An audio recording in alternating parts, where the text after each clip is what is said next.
truth about the Holy Grail. The Holy Grail is your neck and head. It's a cup because the sun and the moon create the holy fluid within the brain, within the cup. This holy fluid travels down the spine, and if you resurrect it after 3 days, it comes back up to heaven, and illuminates the whole body and regenerates it. It's also the story of Santa, how he comes down the chimney, drops off the present and comes up. Your body's the temple of the Holy Spirit. It even says this in the Bible. Or do you not know that your body is the temple of the Holy Spirit? The body is the temple of Solomon. The soul and the mon. The soul, which is the sun, and the mon is the moon, which is the mind. This is why we say you're a lunatic, and in your mind you have a specific mood. Mood is moon. The sun is its own source of energy, and this is also within you. This is why the sun is your soul. The earth is your physical body because you're made out of the 5 elements. Reason why the devil is red is because red is the lowest frequency of the colors. Purple is the highest. Head is heaven, heel is hell. Link is in the bio for this powerful PDF.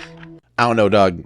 I'm not really too knowledgeable on those kinds of topics. It's not really like a field of study that I've really gone out of my way to really learn about. Not because it's not interesting. I'm just more interested in other things. So I haven't got around to it yet. So if you have any more information about that, because I haven't seen much about it outside of this video and like 1 or 2 others, tell me about it in the comments. Give me some more information on that. Or you can also join the Discord. The link is in the description. You can send me more videos about this topic if you have them.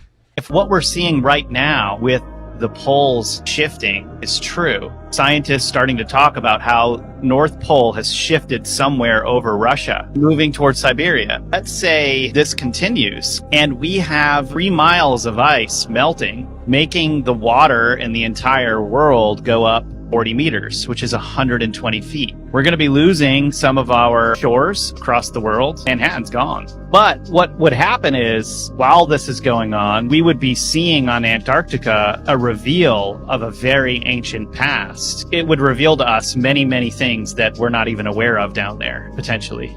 Yeah, I live in the Tampa Bay area, so, I mean, we're already pretty much underwater anytime it rains. So let's just hope that's not going to happen anytime soon. Please. Thank you. That'd be great. Appreciate you. Thanks for your time.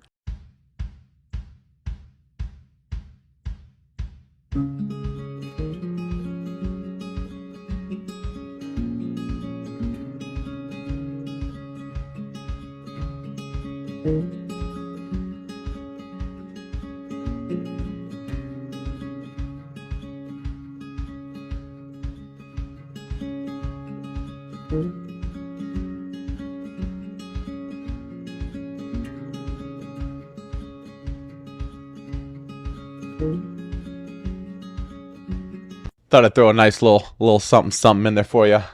Lift up the spirits and the mood a little bit. Just a little bit of eye bleach before this next one. Did you know that just 2 years before 9/11, the New York Transit Authority completed a massive art installation called Oculus in the World Trade Center subway station?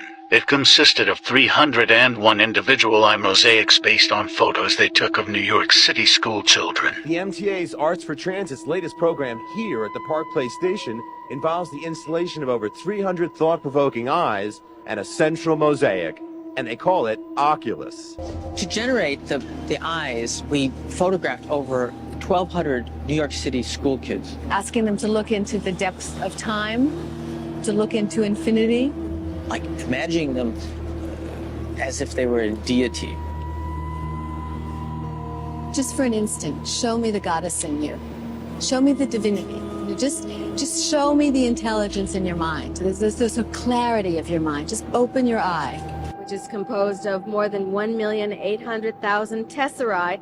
Every single one of those 1,800,000 is cut on 4 sides by hand. I mean, so it's a huge amount of labor that has been involved in this entire project. And to make it all happen, 5 years of planning and thought came together in the city of Rome. You know, let's do something that there's no question that it'll be around for the rest of time. The central work is located in the Park Place Station under Church Street. It emanates from an eye concept surrounded by a map of the world superimposed over a map of the city of New York. Although some parts of it were damaged and much of the subway system near Ground Zero was flooded, most of Oculus survived. The large central piece at the Park Place Station is still there today. Isn't it interesting that the new $4 billion transportation hub that was opened at the World Trade Center site is also called Oculus? The architect says it's supposed to symbolize hands releasing a dove, but it clearly looks like a giant eye with huge lashes. It's designed so that it's in alignment with the sun's solar angles on each September 11th, between 8:46 and 10:28 a.m., which is the time between the first plane hitting and the second tower falling.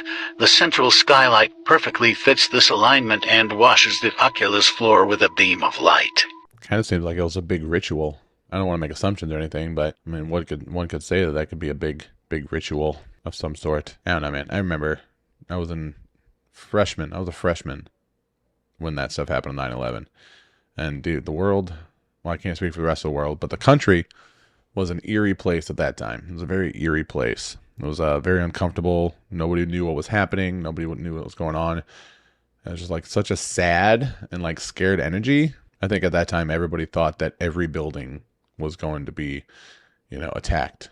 Like every school, even like in small town Indiana where I was at the time, we thought our high school was going to be attacked too. There's no reason for it to be, but that's just kind of how the whole country was, right? Like nobody knew what was going to happen. I don't know, man. All these videos I watch, I mean, when it comes to, harvesting negative energy for rituals and stuff, I don't know. It kind of makes me think. I'm getting too deep here. I'm getting way too deep here. Did you know there was an electric moving sidewalk 123 years ago at the World's Fair in Paris, stretching 543 acres along the Seine River? The grounds of the 1900 Exposition Universelle were the biggest in history. And just like all the other World's Fairs, almost everything was destroyed afterwards, including this incredible electric moving sidewalk. It was elevated above the street on a 23-foot tall iron viaduct and consisted of 3 sections. One was stationary while the other ones moved continuously at 3 miles per hour and 6 miles per hour. The 2.5-mile loop was constructed around the perimeter of the central square. Using the 6 miles per hour walkway allowed visitors to circumnavigate the square in roughly 25 minutes, all while standing still and sightseeing. The predecessor of this walkway was at an earlier Chicago World's Fair. Along the same route but moving in the opposite direction was an elevated railway system that visitors could use to get around more quickly. However, that electric walkway could accommodate up to 14,000 people at one time. On its busiest day, it carried 70,000 people in one afternoon. The gigantic scale of the exposition made it virtually impossible to see everything, which is why the Rue de l'Avenir was so popular. It was both convenient and entertaining. One visitor described it as a giant wooden snake with its tail in its mouth.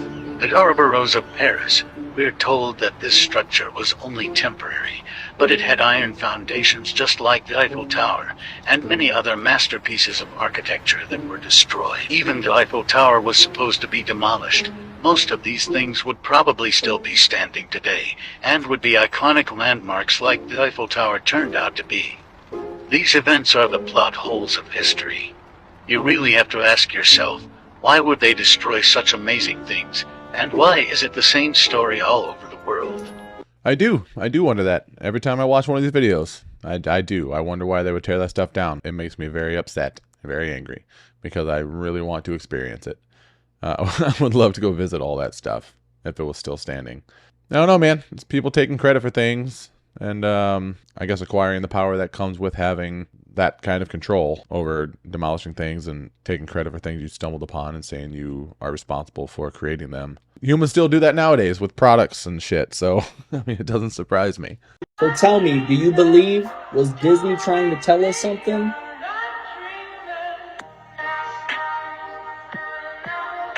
Crazy, right? Some things are just an optical illusion, right? Well, is this an optical illusion? Look at that and tell me you don't know what that is. Go ahead and tell me that confidently and mean it, because you know darn well what that is. You can see it. No, that's not a carving. That's a petrified animal from the days of old. Do you see this? Yes. Do you see this? Yep.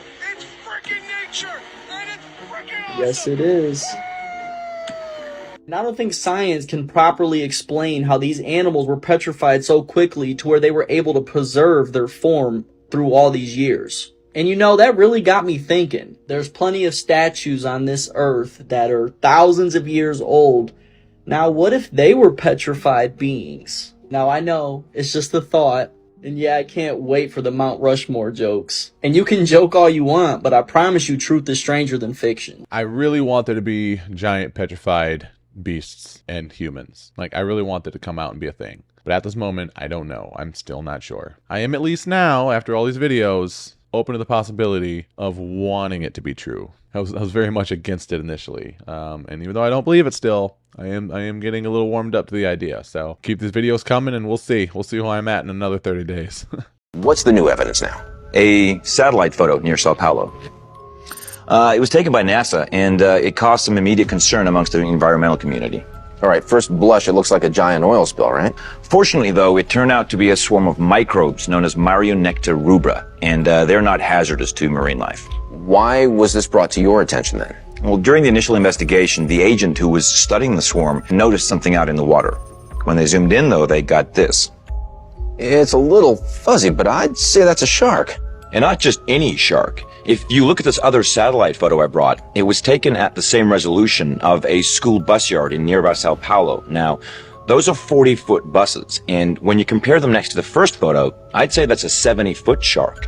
All right, let's ask the obvious first question here. Do you really think that this is the same animal that was spotted 2 months earlier on the other side of the ocean at Cape Verde? Look, that's a 3,000-mile trip, and sounds like a lot, but great whites have been tracked going 1,500 miles in a month. So for Megalodon, that would be nothing. All right, so someone submitted that clip, and looking at it, it looked like it was like from a movie or something. Like, it just looked very inorganic and like disingenuous. Like, is that from a Megalodon movie? No, let me know below. It just doesn't look like a real interview. It looks scripted to me. But if not, and there actually is Megalodon out there still, that would be terrifying, because I'm already terrified of the ocean, and I literally live like 5 streets away from it. So, yeah. Please no.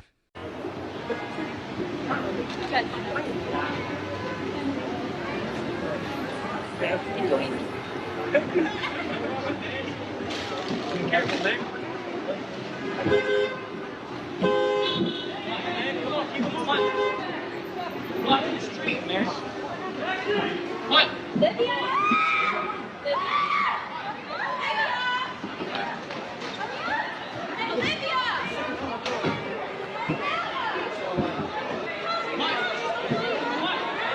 What the fuck? Is that real? I mean, I know like you're watching this video and I should probably be the one to say if I think that's real or not, but is that fucking real? Was that real? Like, I'm asking you if you have any information about that, because I don't.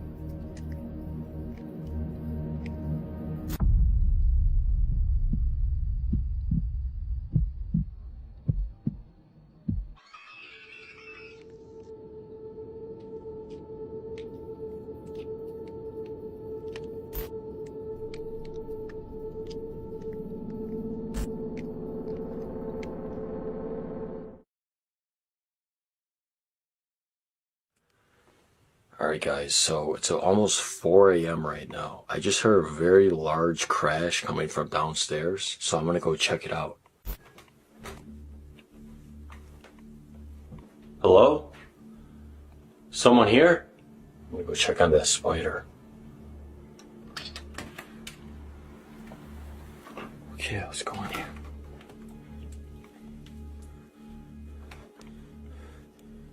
Yo, what? Okay guys, so I'm about 90% sure right now that this spider got out. I gotta go tell Chester, although I'm really not trying to alarm him. Chester?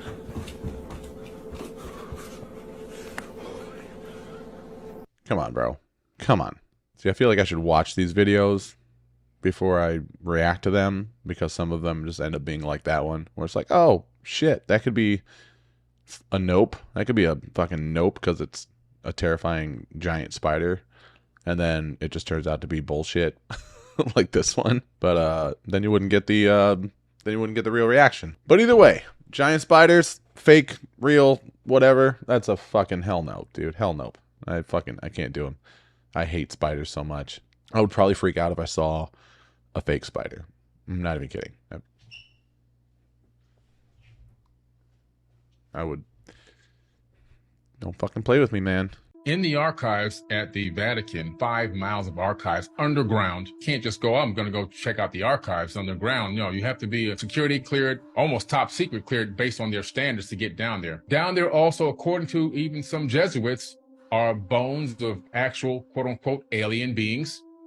Information about advanced beings that visited this planet, the Anunnaki. They have all these relics and artifacts. They have information even out of Iraq that shows and proves that advanced races had lived on this planet long before this current civilization here exists.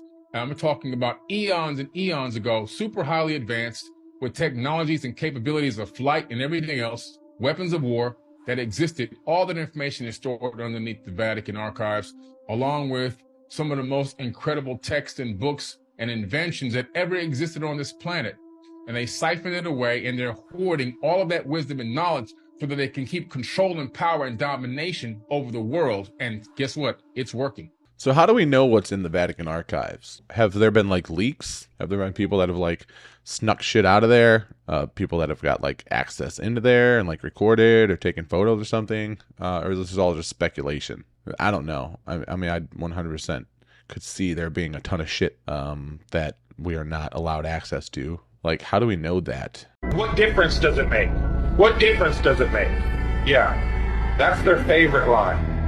Got a lot of people, what difference does it make? You can't figure out what difference it makes? If you can't figure out what difference it makes that the people running your world have fucking lied to you over and over your whole life, if you can't figure out that someone lying to you is trying to control you, suppressing of information, of knowledge, is control. Deception of information and knowledge is a form of control. So what difference does it make? It makes a big difference, because once they start omitting information or lying about information about where you live, they're doing it to control you, period. Why am I having to explain this to critical thinkers in the... As your powers combined, we are globe defenders. Sorry, man. Still not convinced the Earth is flat. I'm not. Convince me. So that tends to be the thing that pisses people off in the comments the most. Like I said, I'm very open-minded about things, but you're not gonna like bully me into believing shit. That's the stupidest shit I've ever heard in my life. If you want me to believe that the Earth is flat, stop being so aggressive and start convincing me, and stop trying to bully me into believing the Earth is flat. Sorry, not like most of you. A lot of you are. Well, most of you, yeah. Most of the people do give really good arguments and give, you know, links and information and stuff like that, and I truly appreciate that. But the guys that are just like, you need to open your mind, you're closed-minded, like, no, being closed-minded would mean that I have no interest in hearing anything else. Thinking something differently and having different opinions than you does not mean I'm closed-minded. It means that I'm a different person than you, and that is 100% okay, and actually the best thing for the world. So it's not up to me to think like you because you want me to. It's up to me to be open to hearing what you have to say and listening to your argument and having civil discourse to discuss topics until you convince me and I come to my own decision in either believing the Earth is flat or not. So, yeah, thank you for coming to my TED Talk. I appreciate you.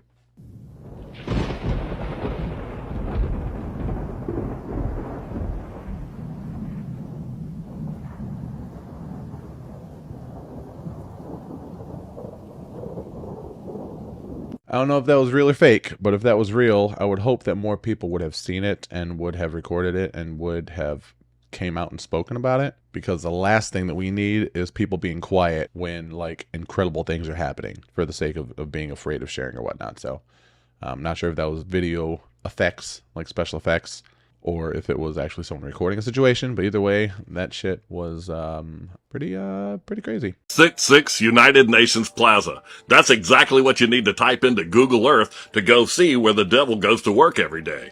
And if you go down and zoom in and click on that little man, and then click on that little spot right there, I'm going to take you to where he goes to work at 666 United Nations Plaza. And if you spin around once you get on the ground and you swipe across the screen, you'll see his yard art right here.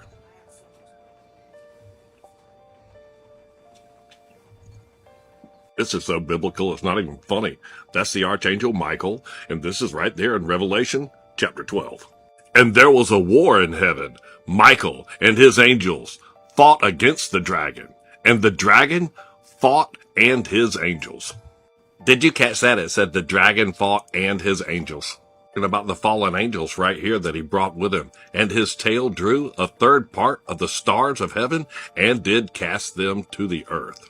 This statue is not only right across from it in the same yard, but it's right across from it in the Bible too.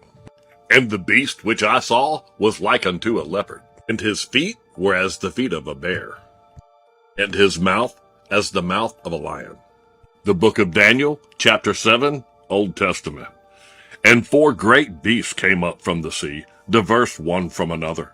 The first was like a lion, and had eagle's wings. This is the view from right outside the building in the middle of this place. Like, all day. And if you decide not to look out the 2 windows right there at the yard art and all the impressive things outside, you can look at that big painting right there.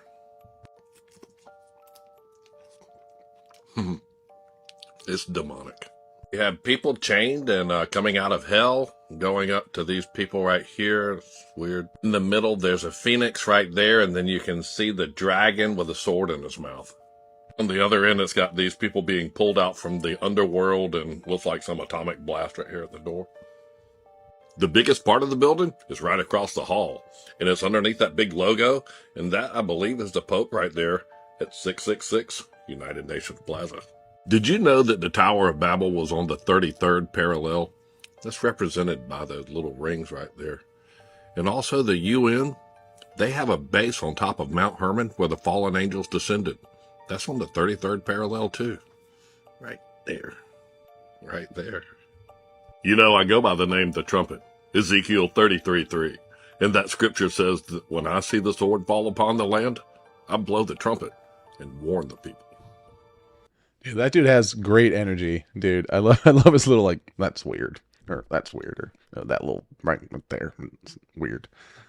Great energy, man. Cool video. Yeah, man. There's a lot of symbolism, not just in the symbology, but behind everything. I feel like everywhere. I feel like there's a purpose for everything, right? I don't think all of it's necessarily bad, but I also don't think all of it's necessarily good. I think it just really depends who's doing it. But just throughout history, I feel like everything is so weird to us nowadays, because everyone is so very complacent and very passive with the things they do, right? I feel like just people in general are just far less passionate, far less accountable, and just far less interested in like making sure that everything they do has a purpose. I feel like throughout history, not just things that are recorded in books and stuff, but also just things that you can see in the world, you know, buildings, pyramids, everything. I feel like throughout history, everything was done with a purpose. Like people had, you know, less resources to themselves. People couldn't just like sign on the internet and order their food, and they couldn't just, you know, work from home, and they couldn't just always hop in a car and go to the store and buy clothes and basically everything that we have nowadays, right? So again, throughout history, everything that everyone did had a purpose, had a very strict and set purpose, because they didn't waste time, they didn't waste resources, they didn't waste energy, they didn't waste food, they didn't waste materials. So I think like a lot of this stuff is very strange to us looking at it, because we don't really have the perspective and the understanding of the entire purpose of why things were done the way they were done, and a lot of the times how uniform things had to be in order to keep up the quality and the production of things like across a group of multiple people. So I feel like that's why a lot of the time these things are kind of like strange to us, because they're different and we don't really understand them. So we piece them together, and a lot of times in a negative light, when probably they don't need to be. And I guess that goes the other way as well. Sometimes we don't see them for as negative as they are, right? Because we're given it the benefit of the doubt, or we just don't notice because, again, we're unfamiliar with it. But I don't know. That's just kind of me looking at it from a, trying to be unbiased and just kind of look at it from an angle where, I don't really have a dog in this fight. I'm just trying to better understand all this stuff. So I don't know. Let me know what you think. Let me know what you think about all this. They've been warning you since 1976. The Legion of Doom is about to begin its reign of terror. Have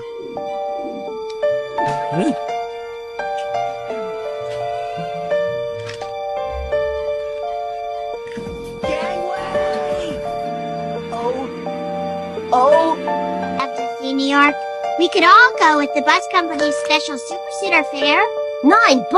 This one's on me. Let's hope Osama bin Laden doesn't know show tunes. God, I hope I get it. I hope I get... Wait and see! Oh, you're stupid! Oh, you're stupider! No, you're...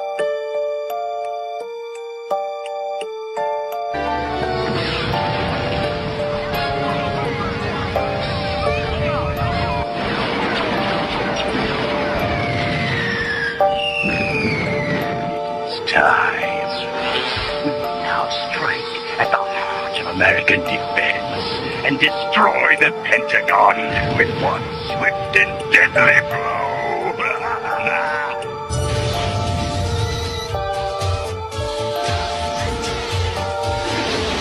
Ghostbusters to tower, where time it is.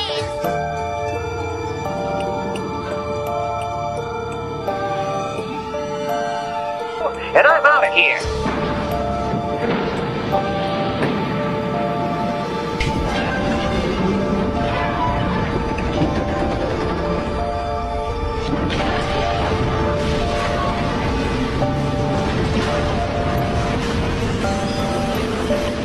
The towers are falling!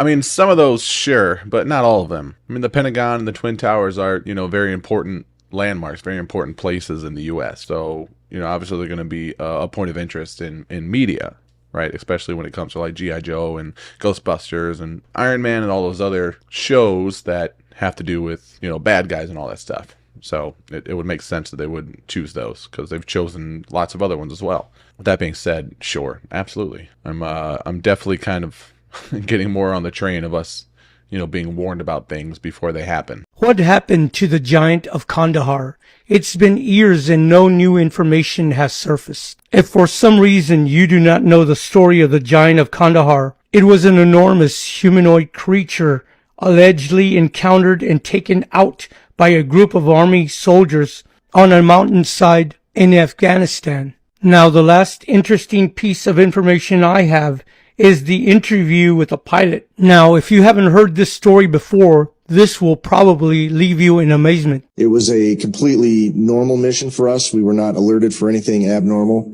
It was in the middle of the day. I remember coming into a base in Afghanistan called Bagram. Back in those days, it was pretty austere. It was an old Russian air base that we were using. It's basically built in a bowl in the mountains where you have to stay high right up in the last minute, and then you basically come screaming back down to land. The area to the side of it was called the Valley of Death because during the Soviet days with the Mujahideen, they had fired their rockets into a lot of the helicopters, so you could see all kinds of wrecks and stuff in the valley below, which for the most part I didn't pay attention to because I was a little busy getting the airplane on the ground safely. We landed and basically was told to taxi to the very end of the tarmac. And like I said, it was middle of the day, very hot. I remember that. We opened the doors and unloaded the equipment that we had brought in. And then we were met at the aircraft by what we later on called the babysitters. But they kind of introduced themselves and said, hey, no cameras, nobody's taking pictures here. We're moving some high-value stuff. When the load got there, we're very, of course, curious to see what it was, because that's just the way you are when you're told that you're not allowed to have a camera.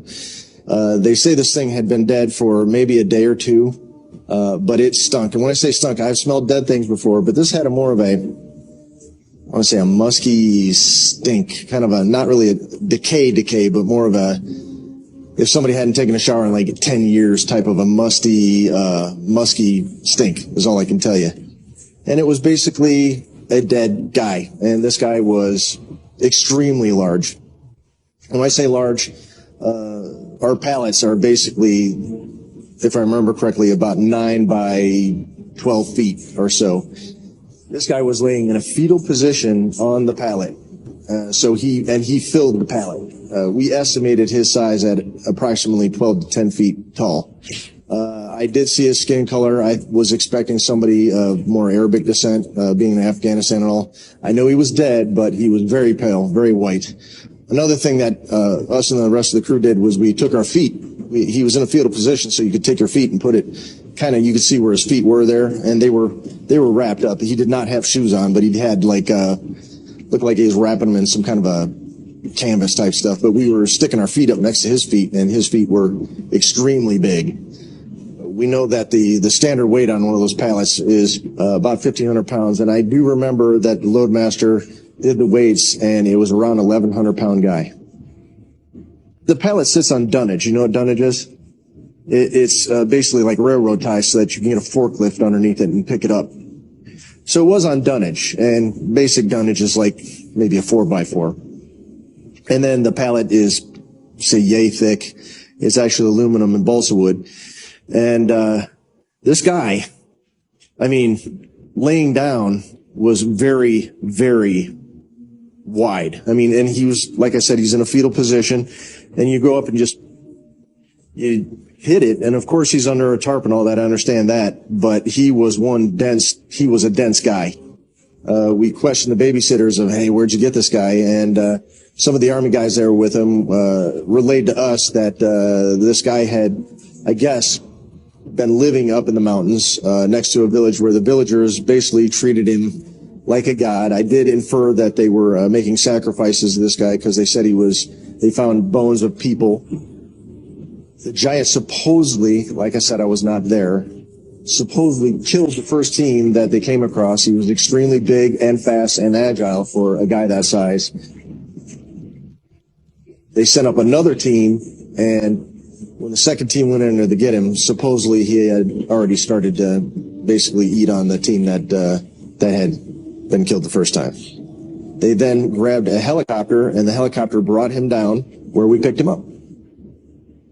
After we loaded the Giant, it was just a standard mission back. We took him all the way back to LUD in Qatar, where he was transloaded onto another airplane. I believe it was a C-17. I was done with my mission then. I got away from it. I was done. I did ask some questions later of, where it might have gone. And as the grapevine goes, it was probably taken back to the United States. And the words I heard were right, Pat. But again, I don't know. Wow. I've gotten a few comments about this story, but I hadn't watched it until just right now. I guess he had red hair too, right? He didn't mention that in the video, but I think a comment said that. What was he? I mean, other than just a giant, was he naturally like here? Like, is he just like a species that was developed here? Is he, Nephilim? Is he an alien? Is he like, what is he? What is this giant? If you have any more information on that, or any other theories, let me know in the comments. And if you have any other videos about this story, join the Discord. The link is in the description, and please send them to me because this has piqued my interest. Have you heard the theory that the Trumps are time travelers? Grab me a DeLorean. This connects to Nikola Tesla. No way! Nikola Tesla died, and within his hotel, he had 80 plus trunks of all his patents, his designs for different technologies, all this stuff. Guess who they sent first to go and collect the stuff? I don't know. John G. Trump, Donald Trump's uncle. What? So the theory is that he took some of these trunks. Oh no. Oh no. Tesla said that he had figured out how to bend time. Yeah.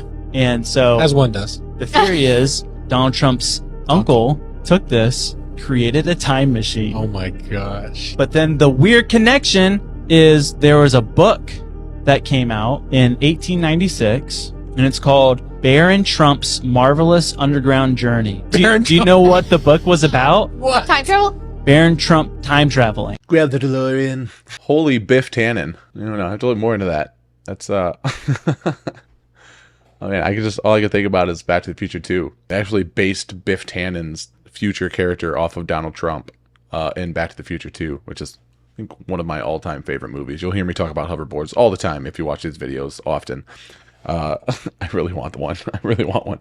But yeah, that's a super cool story. If you have any more info on that, let me know as well. I don't really know what all the details about the book, Baron Trump, that story or the book, whatever it was. I don't know how well the details align with what has actually happened, but I mean, the coincidence of the name is on its own pretty strange, I have to say. In the Rosicrucian tradition, there is a particular exercise or practice that's known as the 6 essential exercises. It's basically taking mindfulness to its full extent. They say that if a person does this series of practices, then they will be safeguarded against detrimental effects of all kinds of things in the world. It's really the foundation of everything. The first 3 practices are to observe the content in your thoughts, your feelings, and your actions, then to illuminate what it is so that you can direct your thoughts, feelings, and actions in the best way possible. First, you observe what's there without trying to change it. Just see what you're actually generating, and then you're consciously choosing the higher level thought forms, the higher level emotions, the higher level actions in the world in a fully conscious way. So it's mindfulness taken to a full extent. Next practice is one of positivity. No matter how bad things look in your life or the world around you, to look for the positive hidden in it. There's a Persian legend of the Christ, where the Christ is walking with a group of disciples past a dead dog, and the dog is rotted and smells, and there's maggots crawling in it, and all of the disciples turn away in disgust, and the Christ looks at it as they walk by, turns to the disciples and smiles and said, "What beautiful teeth that animal had." Always looking for the positive in anything. The next exercise, radical openness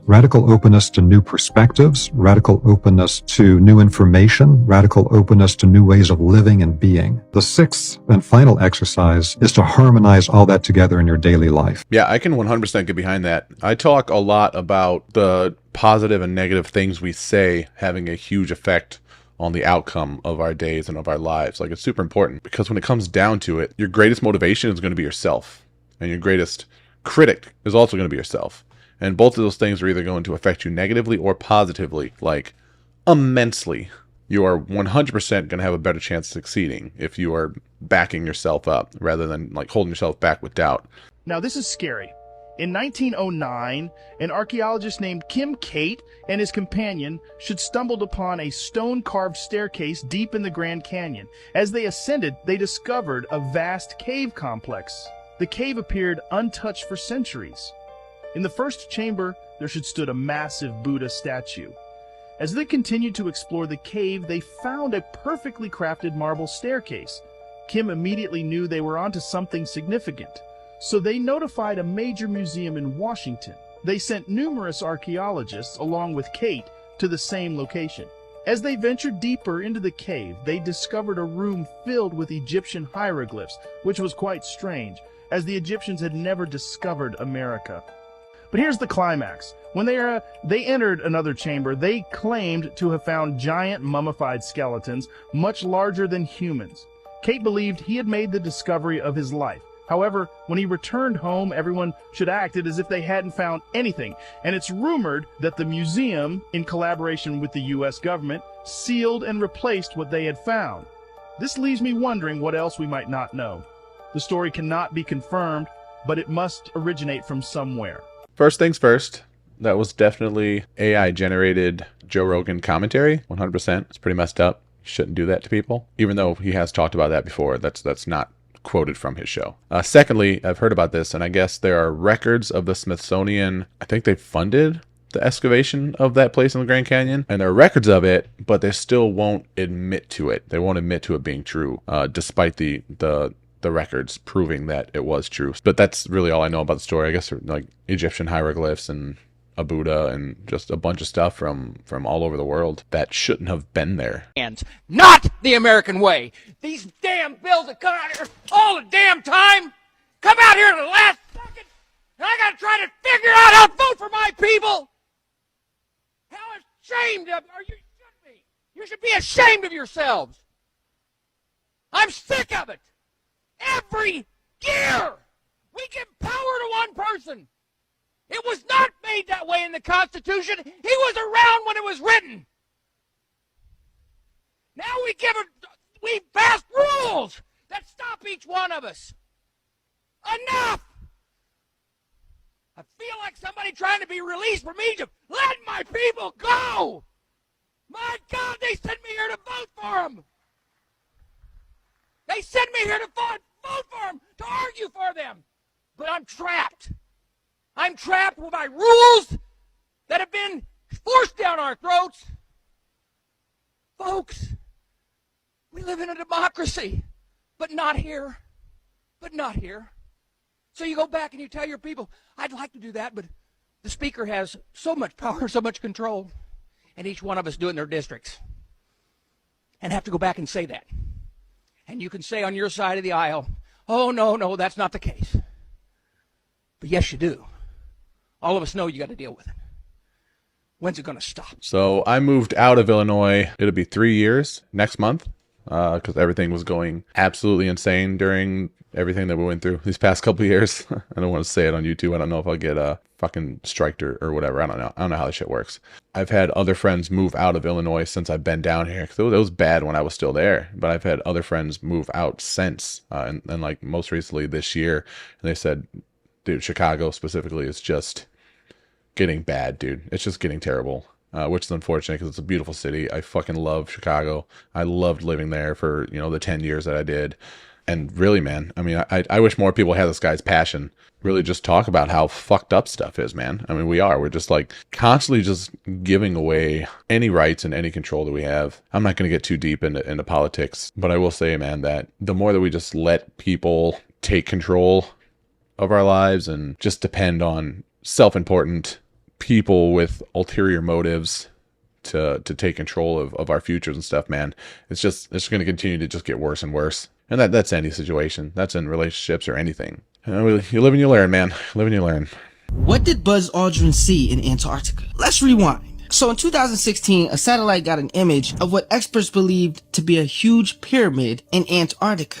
Now, if this was in fact a pyramid, it would be the largest pyramid ever found on Earth. Bigger than the Great Pyramid of Giza, which was about 230 meters wide. This pyramid in Antarctica would be 2,000 meters wide. Now, apparently in 2016, Buzz Aldrin and a crew got together and went to Antarctica to explore and check out this colossal pyramid. They wanted to see it for themselves. But this is where it gets crazy. While on the expedition, Buzz Aldrin suffered a heart attack. He was hospitalized for days. But when he fully recovered and left the hospital, he tweeted something strange, but then quickly deleted it. It said, "We are all in danger. It is evil itself." Now, what the hell he talking about? Cause I don't want to find out. Someone close to Buzz said they had a talk with him and he said this. Buzz did say one thing. He just said, we thought out things we shouldn't. And I went, what do you mean by that? Come on, man. What did they find? Was it aliens, a Nephilim giant, other humans? If it is a pyramid, who built it and what was living in it? I don't know what was in it. I don't know what was there.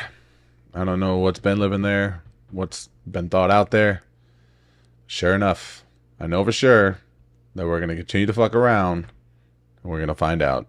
35 years is how long this plane trip lasted. Yeah, years. You heard that right. Years. Santiago Airlines Flight 513 boarded in 1954 and landed in 1989, flying from Aachen, Germany on September 4th, 1954 to Porto Alegre, Brazil, with 88 passengers and 4 crew members on board. It was about to finish crossing the Atlantic Ocean when it just completely disappeared a few hours into its flight, very close to the Bermuda Triangle. Now, disappearing planes are oddly not out of the ordinary. They actually happen all the time, like the infamous flight MH370, which was flying from Malaysia to Beijing back in 2014 when it mysteriously changed course mid-flight and started flying into the middle of the Indian Ocean, only to vanish a few hours later with no traces of the plane on any radars, just like Flight 513. Except debris from MH370 was found washed ashore in Madagascar 5 years later in 2019. Meanwhile, only 2 years after Flight 513 vanished, the search was called off in 1956. Then, out of nowhere, on October 12, 1989, the exact plane just lands without any radar warning in Brazil.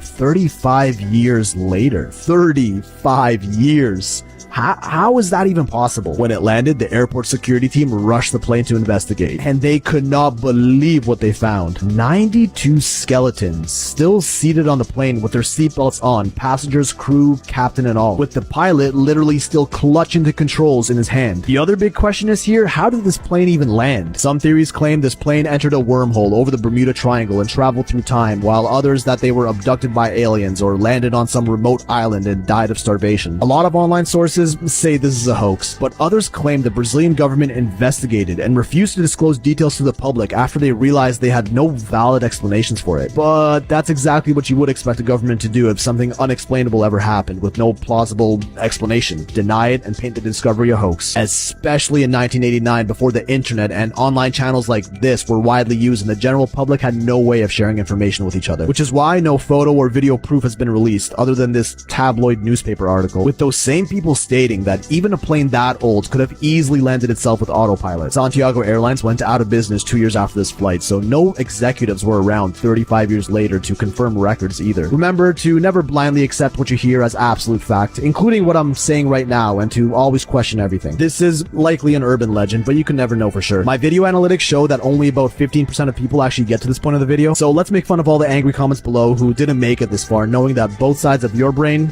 are working. Man, I hear so many different stories that are similar to that one. I know there's a Netflix show that was like based on one of them. I don't know. I don't think that's this one, right? I haven't watched the show. I have no idea.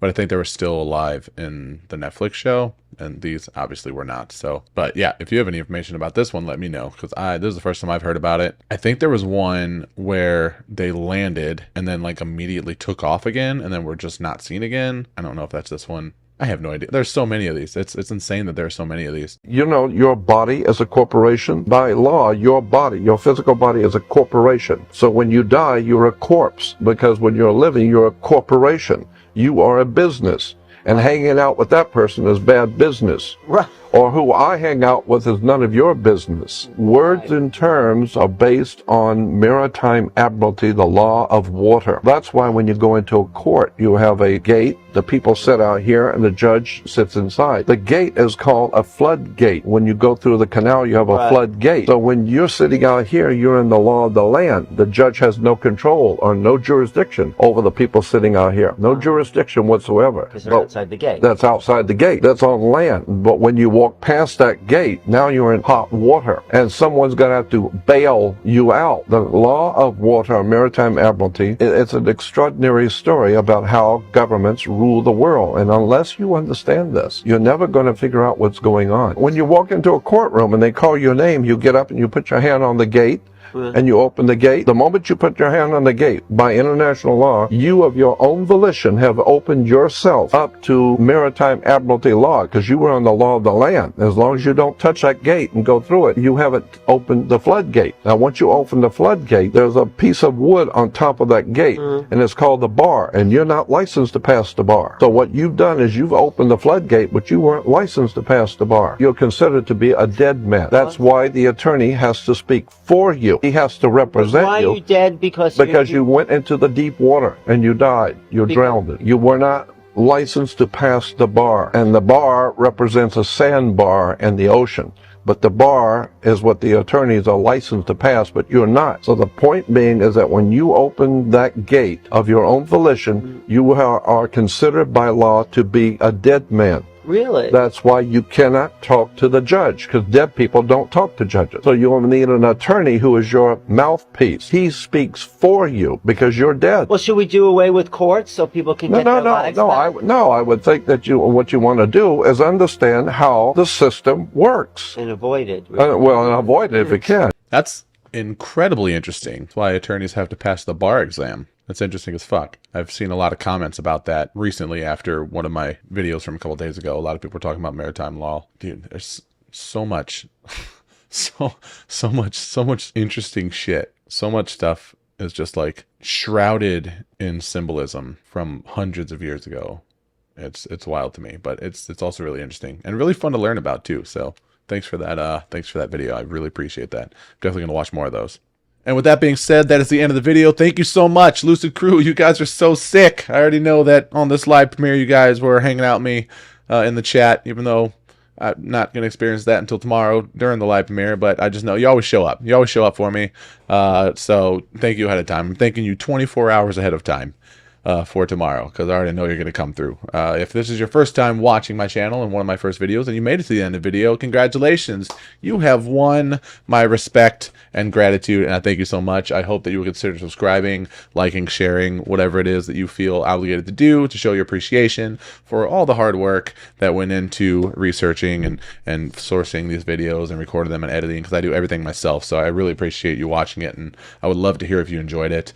You can also join the Discord. The link is down in the description. You can come talk to us and submit videos that you want me to watch on these video compilations and these reaction videos. So if you have some cool stuff that you want me to see, send them in there. If you have some cool stuff you want to talk about, come in and say hey, and we'll talk about that too. So thank you so much, everybody who watched. Lucid Crew, you guys are amazing. Everybody else, thank you as well. And until next time, peace.